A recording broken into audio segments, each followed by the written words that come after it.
21 நாட்கள் இந்த பொருட்களை உங்களுடைய படுக்கைக்கு அடியில் வச்சிங்கன்னா எவ்வளவு நல்லது நடக்கும் தெரியுமா? ஒவ்வொருத்தவங்களுக்கும் ஒவ்வொரு விதமான பிரச்சனை இருக்கும். இதில் சில பிரச்சனைகளுக்கு நம்மால் எளிதாக தீர்வு காண முடியும்.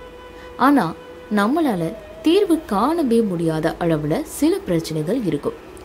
இந்த மாதிரியான பிரச்சனைகளுக்கு நம்மளுடைய சாஸ்திரத்திலையும் புராணத்திலையும் தீர்வுகள் இருக்குது. குறிப்பாக நம்ம வாழ்க்கையில் சந்திக்கக்கூடிய பிரச்சனைகளுக்கு தீர்வளிக்க வாஸ்து சாஸ்திரம் பல தீர்வுகளை வழங்கும். ஒருத்தவங்களுடைய சுயமரியாதை, மன உறுதி, கோபம், வீரம் இது சம்மந்தப்பட்ட பிரச்சனைகளுக்கு தீர்வளிக்கிறதுக்கு நம்ம செய்ய வேண்டிய சில விஷயங்கள் இருக்கு.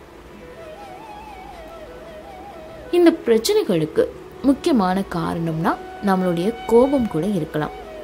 இந்த கோபத்தை குறைக்கிறதுக்கு நைட்டில் படுக்கிறதுக்கு அப்போ கட்டலுக்கு அடியில் இல்லைன்னா படுக்கைக்கு ஓரத்தில் காப்பர் பாத்திரத்தில் தண்ணியை நிரப்பி வைக்கணும். தலையணைக்கு அடியில் சிவப்பு சந்தனை கட்டை வச்சு தூங்குறது மூலமாக கூட கோபம் தணியும். சிலருக்கு மன உறுதி கொஞ்சம் குறைவாக இருக்கும். இந்த மாதிரியான பிரச்சனையை போக்குறதுக்கு படுக்கைக்கு அடியில் வெள்ளி பாத்திரத்தில் தண்ணியை நிரப்பி வைக்கணும்.